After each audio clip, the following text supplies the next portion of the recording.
September 14th, of course, will be the UFC Noche event at the Sphere. UFC 306, Sean O'Malley versus Merab Dvalishvili. Now, of course, this will be on Mexican Independence Weekend. In my personal opinion, I think it beats the boxing one. I think it beats the Canelo Berlanga card. It's trash card. Nowhere near like this one. I mean, look who we have. We have Brian Ortega taking on Diego Lopez. Alexa Grasso in the trilogy against Valentina Shevchenko. The main event, Sean O'Malley versus Merab Dvalishvili. Yeah, but one weird thing is, for some reason, the opener is Raul Rosas Jr. The young Mexican, or I think he's born in America, but, he definitely reps Mexico, I guess.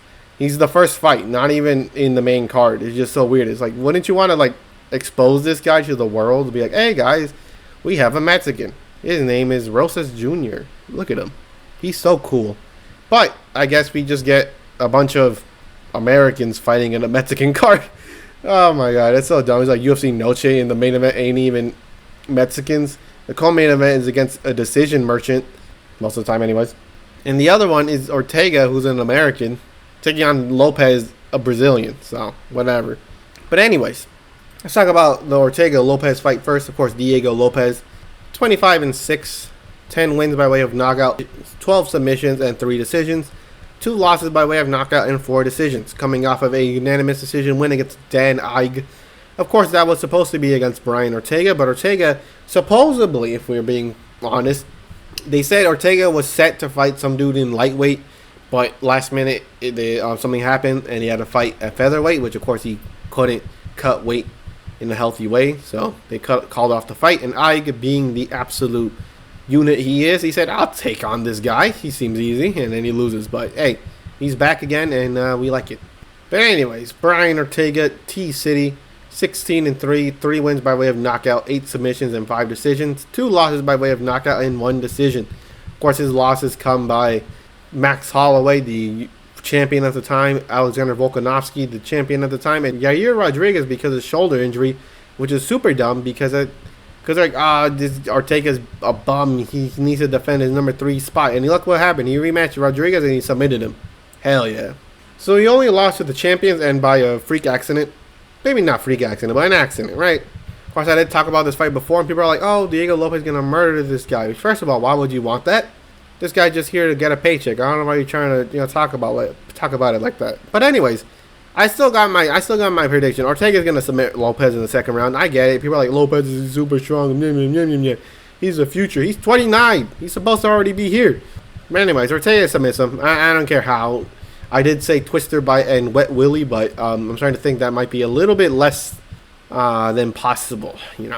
But you never know. Guillotine. Well, what are the other submissions? Bulldog choke, I guess.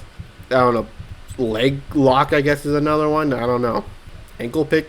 But I still got Ortega submitting Lopez in the second round. I don't care. People are like, oh, but he has no chance. I could care less. But anyways, the co-main event, Valentina Shevchenko, a.k.a. The Bullet, is 23-4 with 1 draw. 8 wins by way of knockout, 7 submissions, and 8 decisions. A very much well-rounded fighter. 1 loss by way of knockout, 1 loss by submission, and 2 losses by decision. Of course, that 1 submission loss was, of course, against Alexa Grasso in a very much big upset. And then she later drew with Alexa Grasso on basically a year before UFC Fight Night, or UFC Noche at that point, Grasso versus Shevchenko 2. I'm going to say this right now, they robbed Shevchenko. I could care less what people say. They robbed Shevchenko. They gave a 10-8 round in the worst round you could give someone, a 10-8 round. And of course, when she said, they only gave her the fight, or gave her the draw because it's Mexican Independence Day, I'm going to say, yeah, it makes sense. They don't have that much Mexicans, and they're trying to compete against boxing on Mexican Independence Day. So how do you do it? Well, with Mexican champions. But anyways, her other losses was to 2 of them were to Amanda Nunes, unanimous and split decision. So, nothing wrong with losing to the, as they would say, GWOAT. And then Liz Camrucci. But that was like 2010. So, yeah. Anyways, the now champion, Alexa Grasso, 16-3, 4 wins by way of knockout, 2 submissions, and 10 decisions. Obviously a decision merchant, but whatever. We're like, oh, but but she's different though. You look at her, and I'll be like, she's still a decision merchant. Anyways, 3 losses, 1 by submission, 2 by decisions. Her losses were pretty much close to each other. Carla Esparza, Tatiana Suarez, and Felisa Hirig. Of course, she beat Shevchenko and robbed her in the next. Okay, I don't want to say she robbed her. It's not like she paid the judges, but you never know. In this fight, look, Shevchenko's not getting any younger, but she's also a woman. If that sounds sexist, it probably is. But women, for some reason, be able to compete at the elite level while also being older. There's like 40-year-olds whooping ass, and you're just like, damn. So what am I gonna say? I'm gonna say Shevchenko beats Grasso by decision this time, a lot more convincingly. I mean, she already did one convincingly, but they just for some reason gave Grasso a 10-8 round for no reason. But whatever, right? People in the comments like, actually, if you watch the fight, she did this thing in 35 seconds in the fight. I could care less.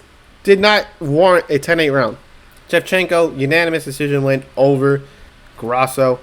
Now the main event. Sean O'Malley versus Merab Dvalishvili. Am I messing up his name a lot? I could change it. I'm just going to call him Merab at this point, except for this one.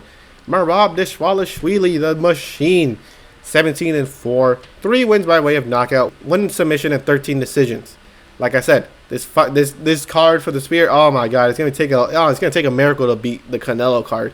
You got 2 decision merchants as the main event and co-main event. So, And 4 losses, 1 by submission and 3 by decision. Not to mention, both these guys, for some reason, want to be Mexican.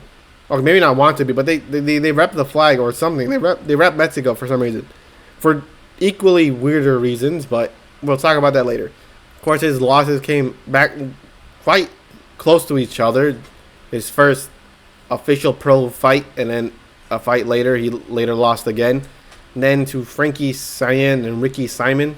So 2 losses in the UFC. And yeah. Now the champion, Sean O'Malley, 18-1, 12 wins by way of knockout, 1 submission, and 5 decisions. As you can tell, quite a bit of a knockout artist himself. 1 loss by knockout. Of course, that was to Marlon Chito Vera. And of course, he actually went no contest against Pedro Munoz via eye poke, so that's something. After that, he then robbed Petr Yan, then sniped Sterling, then beat Vera. Yeah, that's something. But anyways, the way people think the fight's going to go is either Merab is going to wrestle O'Malley to a decision win, or O'Malley's going to snipe Merab in like round 2 or something like that. And to that I say, it makes sense. That's the only 2 ways. Merab's not going to submit O'Malley. Maybe he'll probably knock him out, if anything. Not like on the feet, but like you'll tire him out and just ground and pound, and that's how he gets it done. But the way people think he's going to win is because of this little combo that 2 people have landed on him. I forgot the other guy, but Henry Cejudo landed a nice 2-punch combo that hurt Merab. But at the end of the day, O'Malley does not have that type of capability. Don't get me wrong, he's a great striker, but not in that type. He's a very good straight puncher. Hooks and uppercuts. I mean, uppercuts are definitely better, but his hooks need a little bit of improvement. But he also has super long arms, so like you can't blame him. So the way it's gonna go is, if Merab lands a takedown in round 1, he's gonna win. I'm sorry to say this, but if he lands a takedown number 1, he's gonna drain him enough to the point where he won't be able to do anything for the other rounds. O'Malley needs to stay off anything. I don't know, run at this point. I don't care. You just can't get taken down in the first round because he's gonna get his absolute energy drained. And if he gets it done, if he gets drained in the first round, that is not good, not too good at all. But O'Malley is good at sniping people. Which, don't get me wrong, let's not sit here and say Merab isn't ready for that. I mean, he literally sniped his friend Sterling, so it's not like Sterling teaching him, hey man, maybe you shouldn't do this. I got sniped that way. You gotta do it this way. Like, okay, thank you, my good sir, Sterling. So obviously he's learning. He definitely knows how to prevent getting sniped.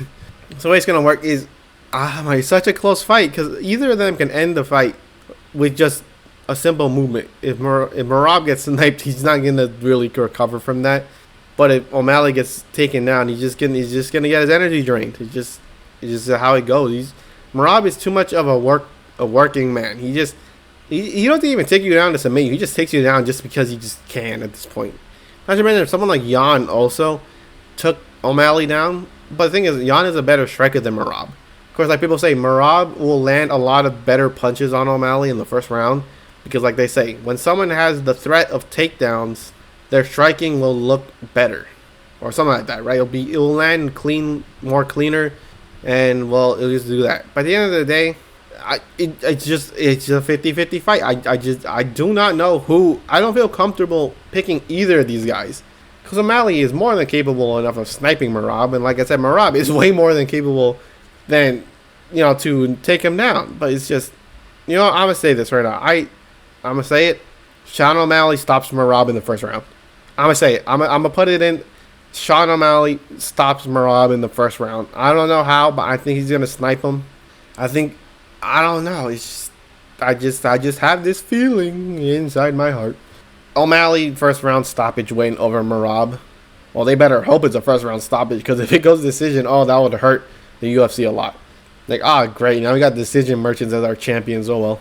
But anyways, enough dilly dallying. I got Ortega submitting Lopez in the second round, Shevchenko beating Grasso via decision, and O'Malley sniping Merab in the first round. I don't know. I just have this little feeling, but what do you guys think?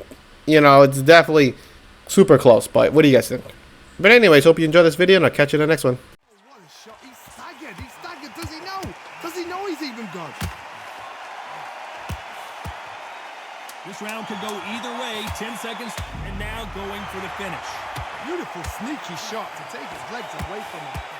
Oh, and that changes everything. And down.